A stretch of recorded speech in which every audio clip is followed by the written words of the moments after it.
Good morning, Napa Valley Center for Spiritual Living. So wonderful to have you with us today. We are back on YouTube today. We're so excited. So glad to have you here, whether you're YouTube or Facebook. It's just a pleasure to open up to the grace of Spirit in all ways. I'm Reverend Jay Lang, and a welcome to all of you today.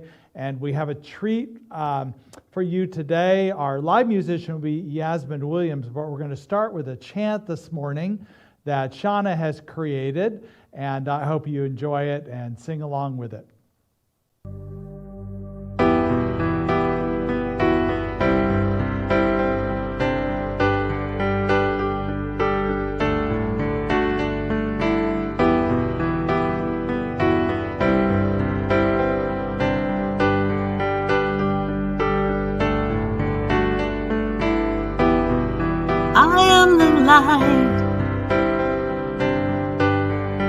I am the spark.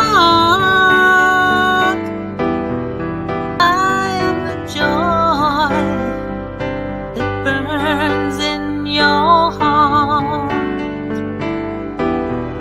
I am the love that brightens your day.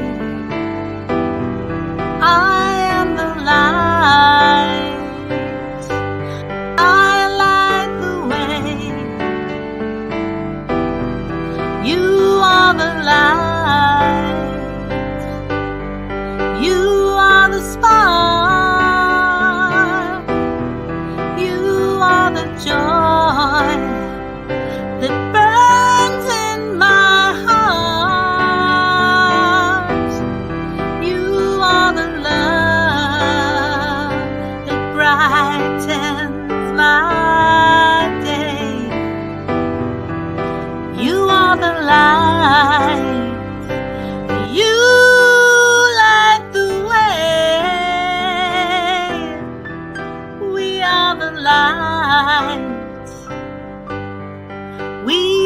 Spark.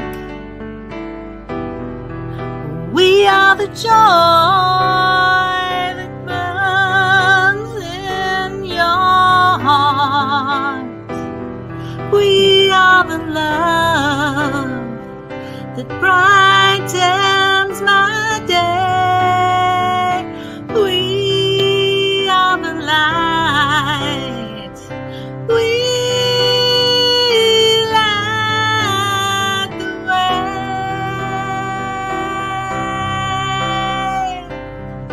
We are the love, we light the way.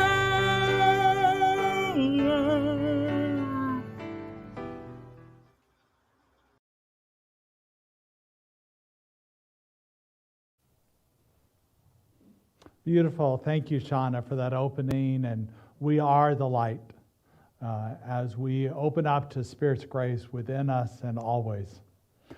We welcome you today, wherever you might be, sitting on your sofa, or maybe you're outside enjoying this beautiful weather on your phone. Wherever you are, we just bless you, and we have the affirmation that we like to repeat every Sunday. We just raise our hands to each other and say, "We bless you today, knowing that the peace and happiness you seek is also seeking you. We honor your inner radiance as you let your light shine in the world. We are grateful for your presence in our community." Thank you, and so it is. We also like to repeat our vision and mission statement. Our vision is, we are an inclusive community for spiritual growth and compassionate action.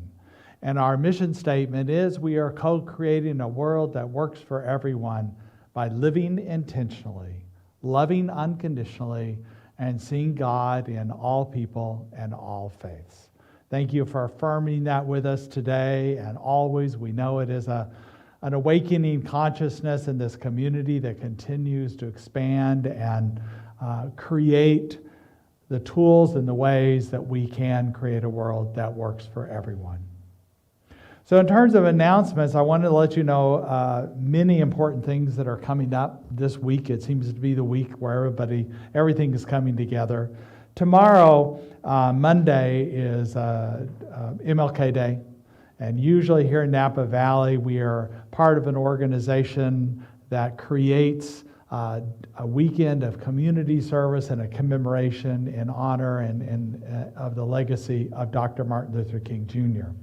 Now this year with health guidelines, we are not doing community service as much. I know it's still being encouraged nationwide tomorrow to do that. But what I encourage you to do is find a way to do that community service, perhaps in a park or a trailway, picking up trash or doing things you can do and still maintaining your social isolation. But what we do tomorrow at noon, at 12 o'clock, we're having a commemoration. We're having some music, but mainly we're having these interviews with local people of color and their experiences here and their idea about, first of all, what do we think Dr. King would be doing now if he were alive, and what we can do to continue his vision and his legacy here in Napa Valley and beyond. So I think there's some really important and valuable gifts and truths we can pull out of the interviews that we're going to be broadcasting tomorrow on Zoom. The link is on our website. And also, if you can't catch it at noon, we'll record it and upload it to our YouTube channel with links and on Facebook as well, and put links on our website. So I think it's important for you to take the time to look at that and consider what your role is in continuing the legacy of Dr. King. The other things that are going on this week is the last week to register for classes for the Power of Meditation, which starts Monday night, and my class on Practical Mysticism, which starts on Thursday night. So this is the last week to register for those classes. You can do it on our website. There are sliding scales there that you can register at the level that you feel comfortable to. We would, above all, even if that stands in your way, please let us know, because we would prefer you be in class and to be a part of spiritual practice in that way. And then on Saturday, our longtime member, Charles Poick, we have his celebration of life at 11 a.m., and it's also going to be on a Zoom link. We have music with Diego Garcia and Amanda Templeton, and just several wonderful tributes we have. And I invite you to, all are welcome, you're invited to attend that Zoom. And also beforehand, there's a link on our website for do a web video that would honor Charles or tell a story about him, give a tribute to him, whatever you want to do, and that'll be the collection of those videos will be shared after the service. So we invite you to be a part of that too. And once again, that web link is on our website, and I'll send it out on email later today with weekly announcements of different kinds, but include a link for that. So really invite you. Mary and their two children, Tony and Katie, would really like you to participate and give those videos so they have perspective from other people as well. So thank you for doing that. And then our weekly schedule, we still have what we've been calling the Power 8, but really it's kind of turning into a World Healing Peace prayers that are on Wednesday at noon. So please join us for those. We have people coming in, and we're just holding peace in this nation and in this world.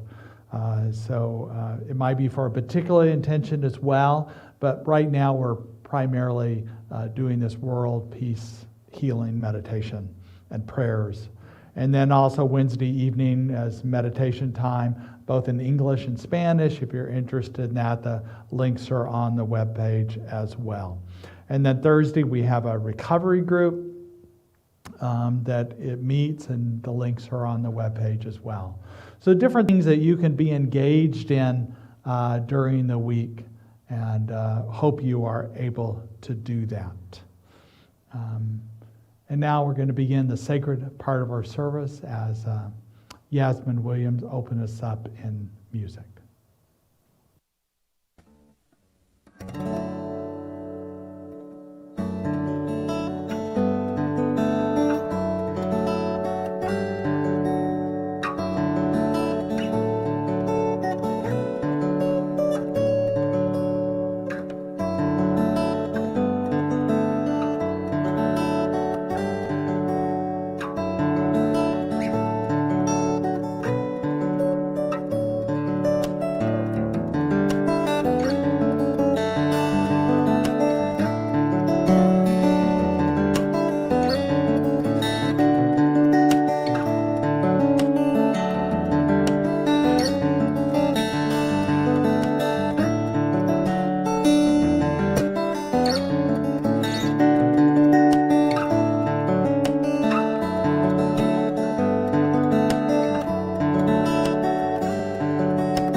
Good morning, good morning, good morning to all of you.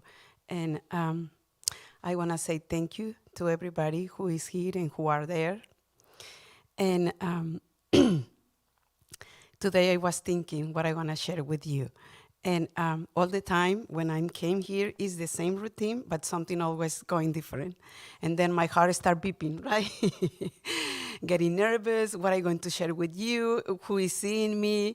But I want to say welcome to these circumstances because every time is pushing me to grow up. And I don't want to say welcome to this new year. I want to say welcome because the more and more circumstances showing up, it is giving me the commitment to work in myself. And the message today, it is here and now. And as an immigrant, I was thinking and share with you this little experience in my own life. When I came to this country, I came with a big dream, with many things that I want to do and to provide for myself and then to support my family who I left behind.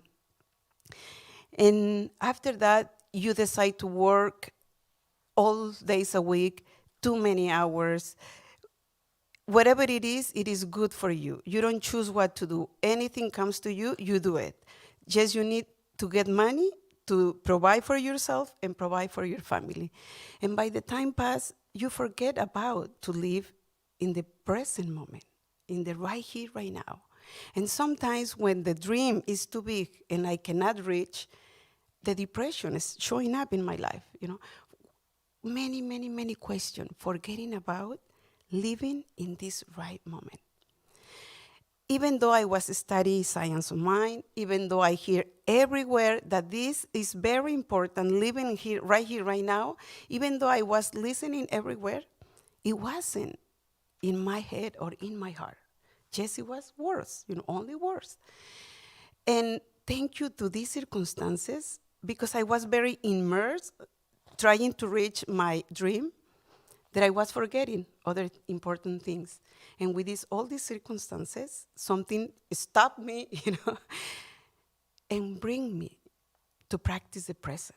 Because it's the only thing that it is important, right here, right now. Whatever you are doing, in whatever journey of your life you are, it is good and so good. Even though all these circumstances is pushing up for a better vision, for a better life. And my invitation today, it is that. Be present in the right moment, even though you don't feel it, or even though you need to take decision, or you need to continue in your life, but be present. What are you doing right now? What do you feel right now? We have a beautiful day right now.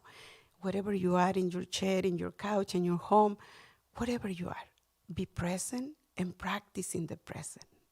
And with this message, I'm going to invite you to close your eyes and put your right hand in your heart and your left hand on top.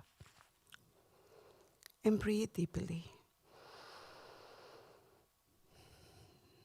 Knowing and accepting that is only one God, one present.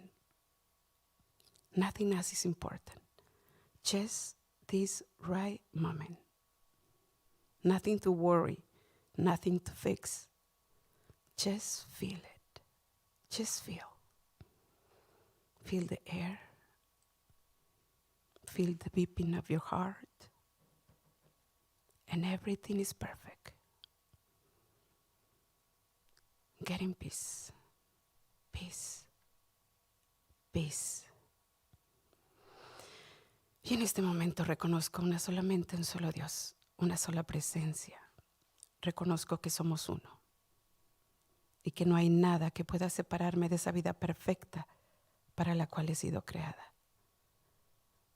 Agradezco esta mañana por el sol, por este momento, por la presencia, sabiendo que Dios es todo lo que es. And so it is. Amen.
How beautiful, Yasmin. Just so delightful. It's just amazing what you can do with this guitar.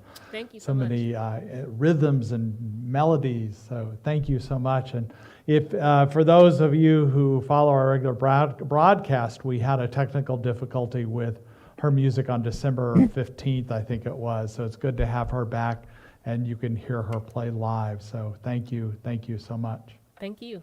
I wanted to share one thing with you that is exciting news, celebration for our community, is that Kristen Ashley Moore passed her oral panels. So she is officially an REV period now, so Reverend Kristen Ashley, and she began her job as a senior minister in Falls Church there at the Celebration Center for Spiritual Living. So we just continue to honor her and all that she is doing out in Virginia. Another thing I want to share with you is we have two ministerial interns in the room here, ministers in training, and they're helping with the production. Vanessa and Georgia are both here. And then also, I just want to lift up Imelda for a minute because I feel like she's a minister in training too. And you won't see her on screen, but just she has such a beautiful prayers and beautiful words. So thank you, Imelda. And what she was talking about, so today we're talking about being in the here and now as part of this ageless wisdom, evolutionary vision theme that we have for not only this month, but for the year. And usually in January, we're doing a back to basics talk about, science of mind. And this year we've taken a different slant on it because we're talking about this ageless, ancient wisdom that really is the foundation for what our teachings are here in Science of Mind. And to be teaching this and allowing this to be the launching of an evolutionary vision, a vision that comes from right here. Because when we talk about the here and now, like we're talking about today, we don't want to be too much in the past, even though there are valuable lessons to learn from the past. I think they're best learned right in this moment, the way that this truth can be revealed. And we don't want to be too far into the future either. We vision, we dream, we believe, and yet it's best revealed in what is becoming in this very moment. Here we are on the weekend of MLK weekend, of the honoring of Dr. Martin Luther King Jr., and he had this dream, this vision for this beloved community that we still want to follow, but we have to be present with the here and now, what it is right now, in order to fulfill, in order to further this vision of a beloved community. There's really no other place other than to be into this moment. Eckhart Tolle, who wrote the classic book about the power of now, talked about too many people don't live in the present, live for the next moment that never happens. The next moment is never here. We only have this moment, and it is this moment that we can live fully. This concept was one that slowly dawned on me, so to speak. I grew up like all of us did in school, and when roll call was said my name, I said here, but I wasn't really very present as a child. I got distracted easily, daydreamed often. I was one of those kids at parent-teacher conferences that the teacher would say, he has such potential, which you know what that means. He's not really doing much in class. It wasn't until I was in my 20s when I read Ram Dass's classic book, Be Here Now. And for most of us baby boomer, middle-aged people remember that book. For me, it was the first spiritual book that really made an impact on me. And yet, even after I read that, sort of like Imelda was saying, well, we know it's an important concept, but what does it mean? It wasn't until I began to be exposed to the teachings of Angeles Aries, who's a cultural anthropologist, spiritual teacher, that I began to understand more what it meant to be here now. And the way she unwrapped it was that there's really four steps, 4 aspects of being here now. And they are to show up and choose to be present, to be accounted for, to pay attention to what has heart and meaning, to be open to the outcome but not attached to the outcome, and to tell the truth without blame or judgment. And the way she, being the cultural anthropologist she divided these up into archetypes that were aspects of our spiritual life. So when she was talking about showing up and being present, she called that the way of the warrior. To show up fully and be present, sometimes to stand in the fire takes courage just to be present with what is. And then the way of the healer was the one to pay attention to what had heart and meaning, to be willing to look deeply at what it is. And the way of the teacher to learn from the present moment is to be open to the miracles and the manifestations, but not being attached to the outcome. And the way of the visionary is to tell the truth, to allow the truth to reveal in us, but without valuation, blame, or judgment. To be clear and let that truth resonate with me. So let's talk about each one of these. So the way of the warrior, to show up and right where we are, to be present, to be accounted for, to be willing to have our name called and say, I am here. To be present. To not let too much of the future or too much of the past affect us being here. Eckhart Tolle, once again the author of The Power of Now, says that unease, anxiety, tension, stress, worry, all forms of fear are caused by too much future and not enough presence. Guilt, regret, resentment, grievances, sadness, bitterness, and all forms of non-forgiveness are caused by too much past and not enough presence. So we can be affected by either one, and there's nothing to feel bad about when we notice that we are caught in fear, anxiety, or in worry about the future and fear about the future, because it's just a signpost, it's just a reminder that we can come to present. We can observe those feelings and feel what we need to feel, process what we need to, and we can do it from right here and right now. I know that we have busy lives, multitasking at different things with our kids or family commitments, getting to work even if it's just down the hallway these days, housework, cooking, cleaning, all those little things that make our life busy, that we can be caught into that's who we are, is the doingness of life. When really we can still do those things and be present with that which is. I remember the story of Brother Lawrence, that he was a monk and he talked about washing a dish with mindfulness that takes more time perhaps. But there's value in doing that. So we don't necessarily consider how much time takes, but are we present with the time that is? We know the truth of who we are is opening up in this very moment, the moments of beauty, the moments of sacredness, the breath, the person that is near us, whether by Zoom or in person. I love the concept of what's called soul friending that comes from the Irish tradition of Aram Cara, which simply means soul friending, being with another soul, connecting with another soul. And too much of the time that we are listening to somebody, whether it be electronically or in person, we begin thinking of other things or what we might say next,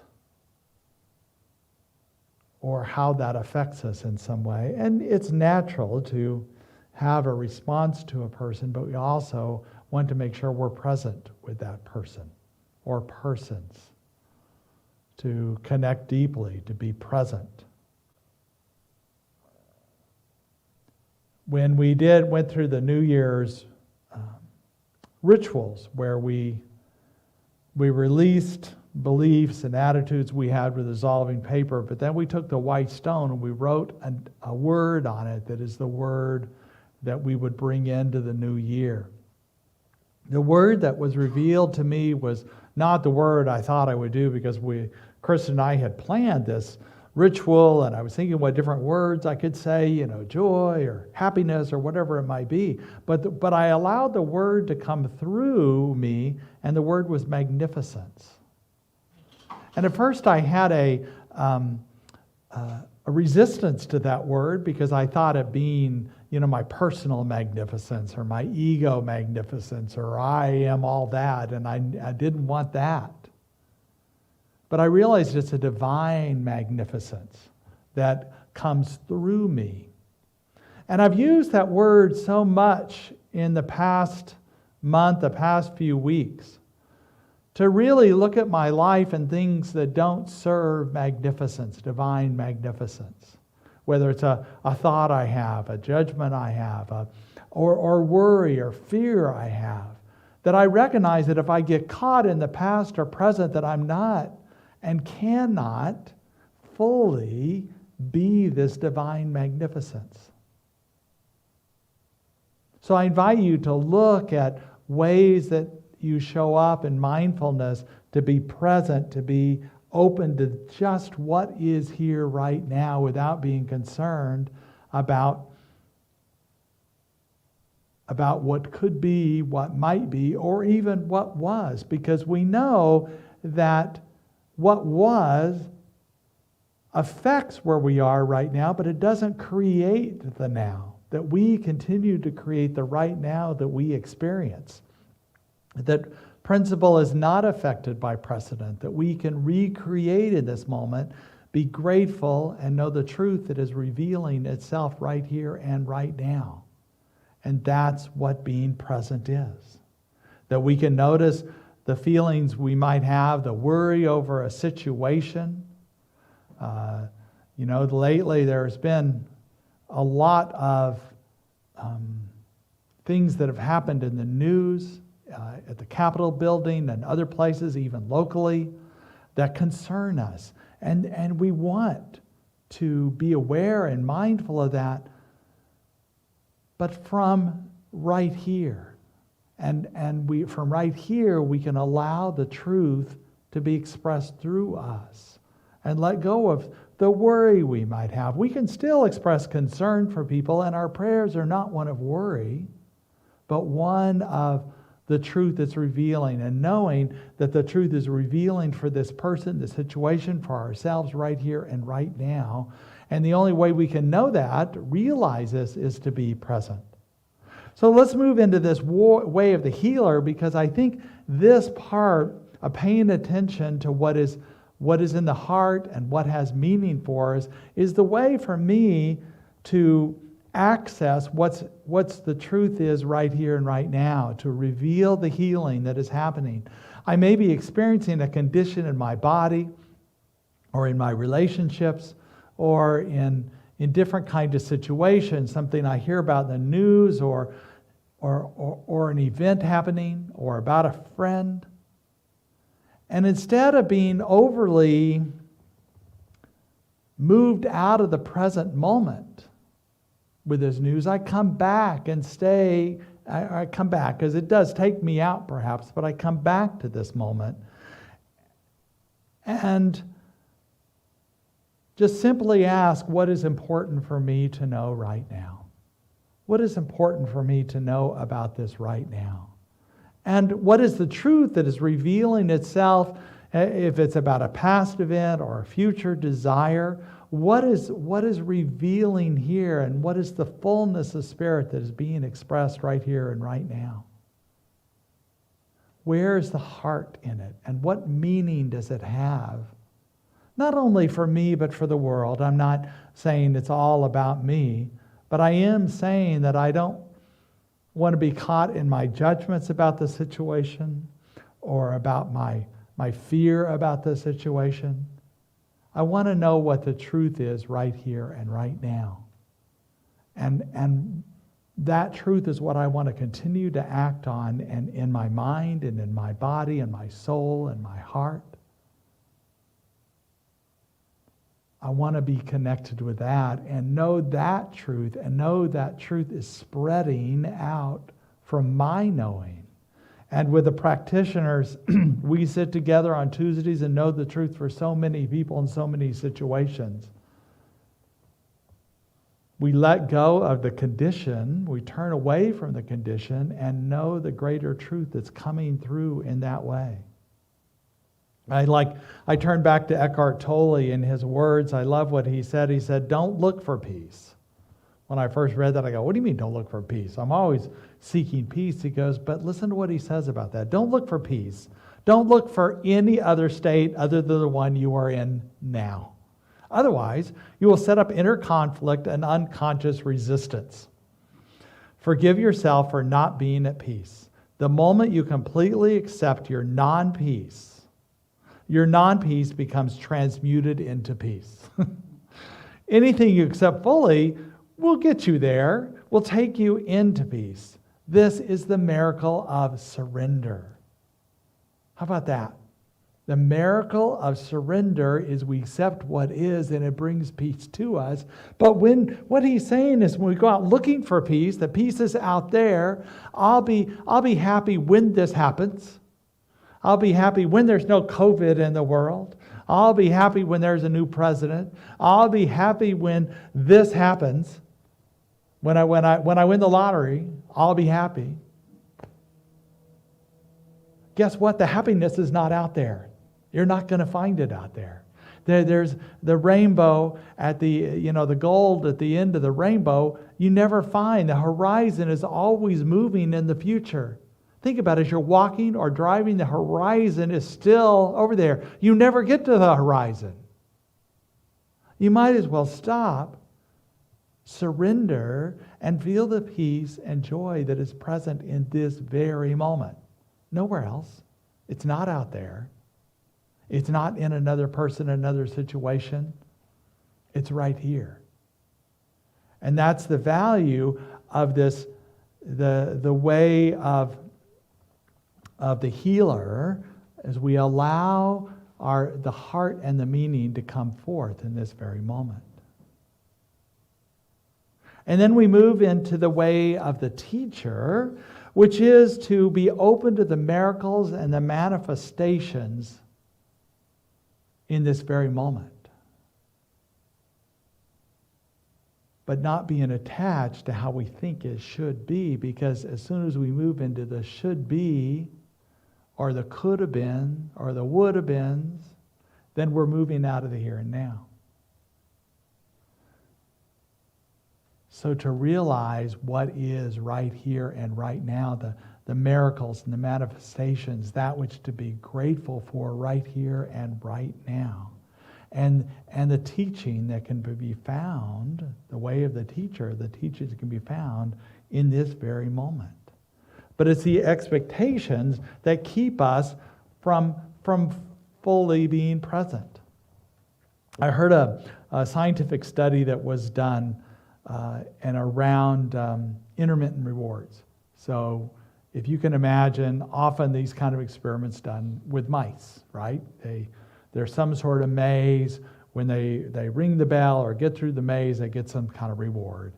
And then they see how long it takes for this behavior to become extinct. So the mice know that every time they do this little task, they get this reward. Well, then they slowly have them do the task and don't give them the reward.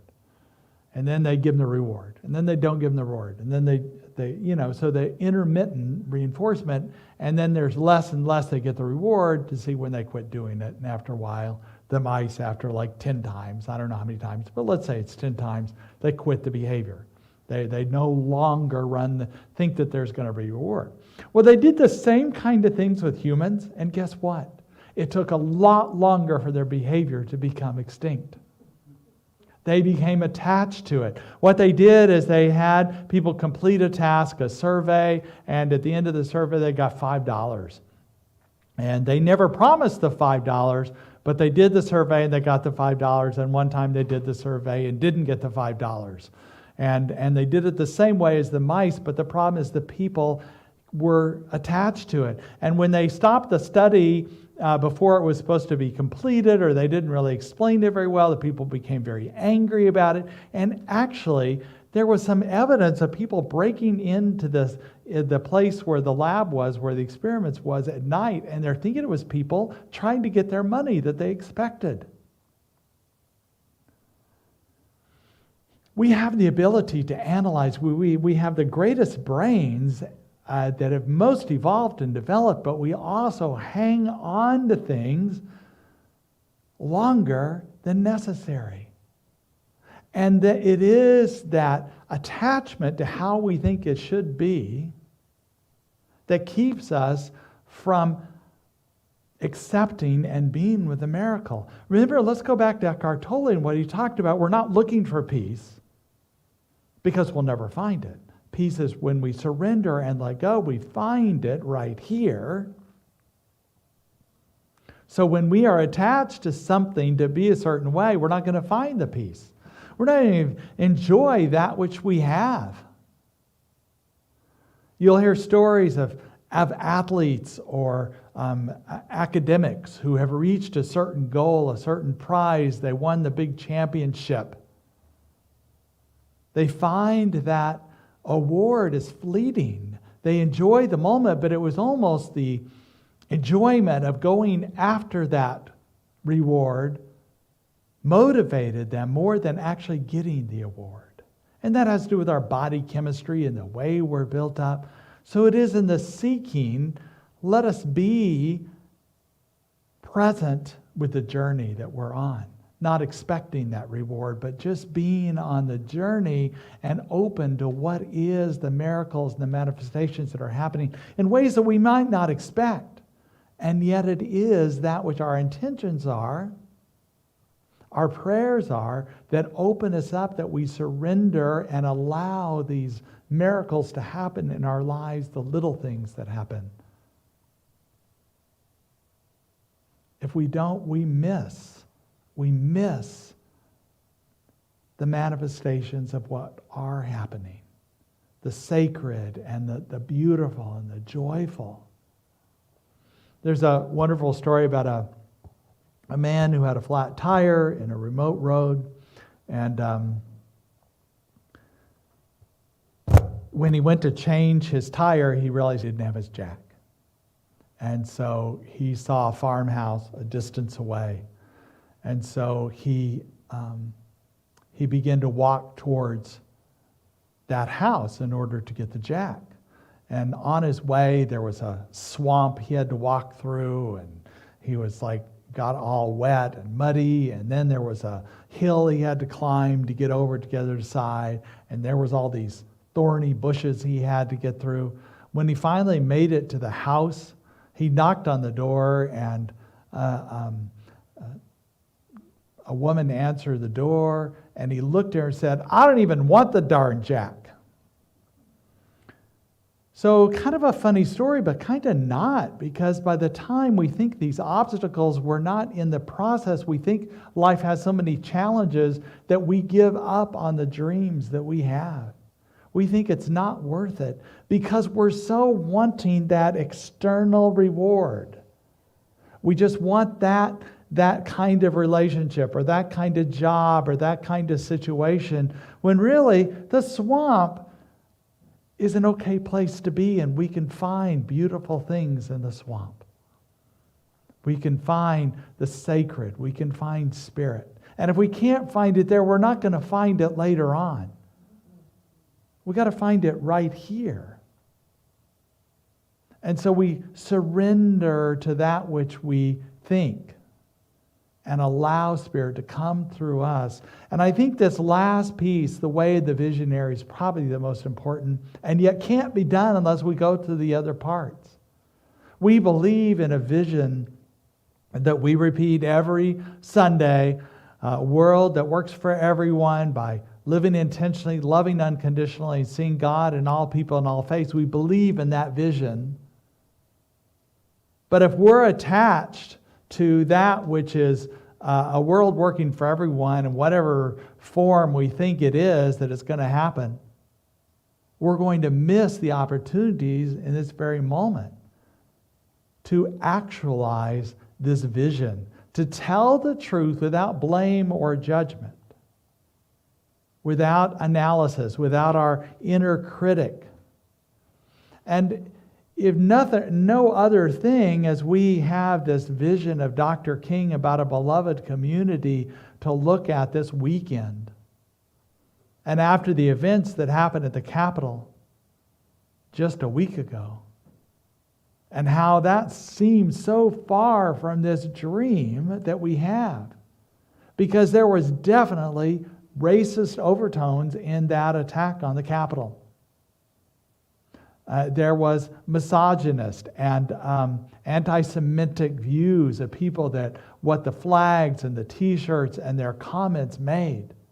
It seems so far from the vision of a beloved community that we can get into the judgment about it.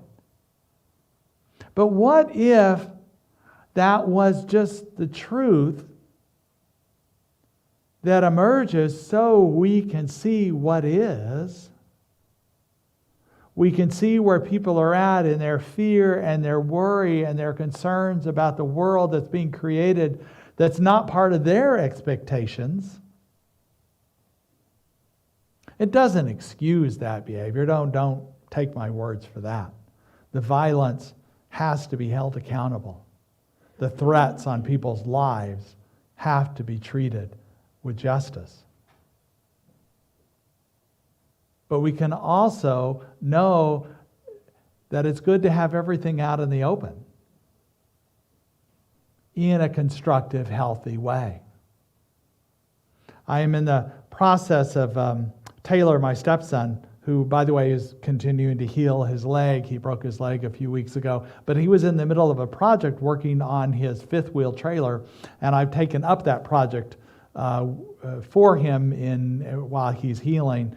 And we were replacing a subfloor in there, and I found out part of it was rotten, that it had dry rotted before he got the trailer, that there was a leak in there, and some of the subflooring had become rotten. And the truth is, I could have covered that up with, leveling of the floor, and we could have put the new floor on there, and you never would have known it. It would have looked fine, except in another year or two, it would have rotted through. But we can cover up our feelings, cover up what is true temporarily, but the truth has a way of coming back up. That's the nature of it, to reveal itself. So as we move forward with Dr. King's vision of a beloved community, we have to ponder for a moment, and this is the theme of what we're doing tomorrow at the MLK commemoration, is if Dr. King was alive today, would his vision, what would he be doing? What would be his vision? I think it'd be the same vision, obviously, because it hasn't fully been here. And what would he be marching for? He'd be right in the middle of the Women's March. He'd be there for LGBTQ rights. He'd be there for Black Lives Matter. He'd be there for all of the things where marginalized people have continued to be oppressed. He'd be that voice, as would Malcolm X. And I go to imagining what Dr. King, where his vision would be right now that we honor this weekend. And the one person that I know, to me, that typifies this vision that continued over the years is John Lewis. Now, we lost John Lewis this year, and I'm sad about that. And yet for all these years, because he was such a young man when he marched with Dr. King, all these years he has continued to live that vision, and I honor him for that. And I want to take up this march not only for Dr. King, but also for John Lewis. John Lewis was recently on, actually I think it was last year, but his words still ring true for me. He was on a television show on The View on ABC. And in that, he said, I don't want to move backward. I want to move forward. We are one people. Vision comes out of this truth. I want to continue to be part of an effort to make America one, where we lay down the burden of race, where we lay down the burden of hate. We want to create one society, one people. We all live in the same house, he said, the American house, the world house. We must learn to live together as brothers and sisters. And he went on to say, or as Dr. King would say, we will perish. We need to surrender and allow and be in the here and now so this vision to create a better world, a world that works for everyone, can come through us by the way of the warrior showing up, the way of the healer to pay attention to what is in the heart and the meaning, the way of the teacher to allow the miracles and manifestations to come up without being attached, and finally the way of the visionary to tell the truth without blame or judgment. And any moment we can come through, any moment we're in, we can just simply ask, what is important for us to know right now? And what is the truth that is revealing itself, and listen in this way. So as I conclude today, let us just go forward in knowing the truth. And let's just simply say a simple affirmation if you repeat after me. I am here. I pay attention. I let go of expectations and allow the truth to guide me. And allow the truth to guide me. Let us go to prayer. What I know in this moment is there's only God and there's only good. And in this moment, we know that truth. We know that whatever we may experience, we know that the God and good is there, and the God and good is here. And I know this for all those who have given prayer requests to us today, or it's in your mind for yourself or another person. I know it is heard by the universe, and it is being acted on. The truth that we know in this very moment, the truth that is the greater yet to be that we know in this very moment. And we're so grateful for this. And so it is. And now some more music from Yasmin Williams.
Oh, thank you, Yasmin. That was it's an amazing music you play.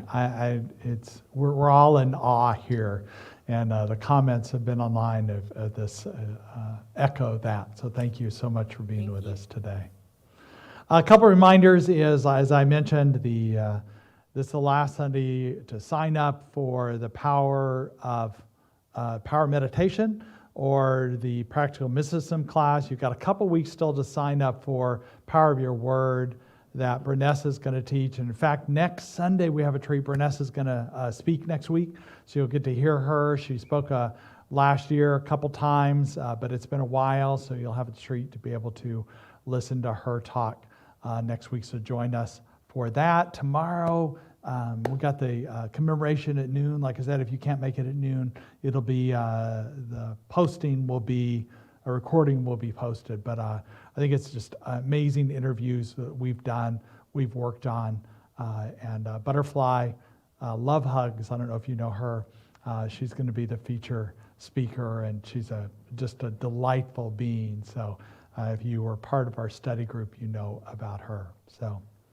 I just want to thank all of you for any contributions that you've given us, either by sending in checks or through our website. We appreciate those. Please know that we are using that to create a better world, to create a world that works for everyone. So we just take the sharing of abundance basket here as representative of that which you've given us, and we affirm with you divine love as me blesses and multiplies all that I am, all that I have, and all that I circulate, and so it is. Please know that their prayer requests are online, or to email me, that we hold those for a month and for ongoing prayers even longer.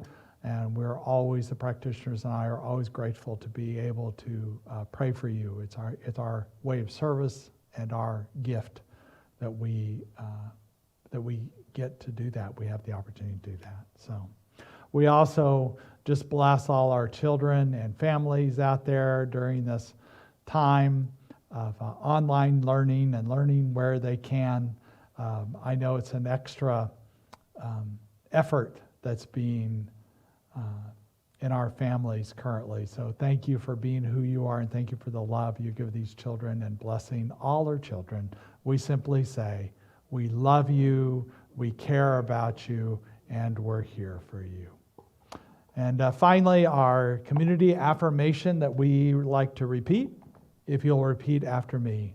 Something wonderful is happening through me right now. Something wonderful is happening through me right now. I am led by Spirit. I am led by Spirit. I am guided by wisdom. I am guided by wisdom. I am protected by love. I am protected by love. I am here to be a blessing. I am here to be a blessing. I am so grateful. I am so grateful. And so it is. And so it is. Join us.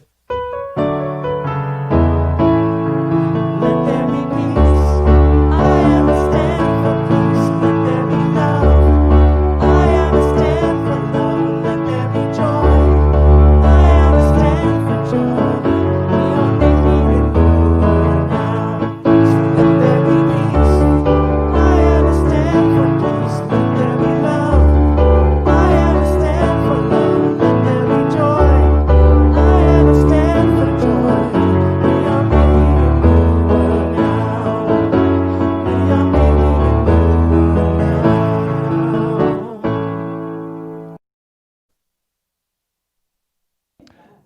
Many blessings as you go forward.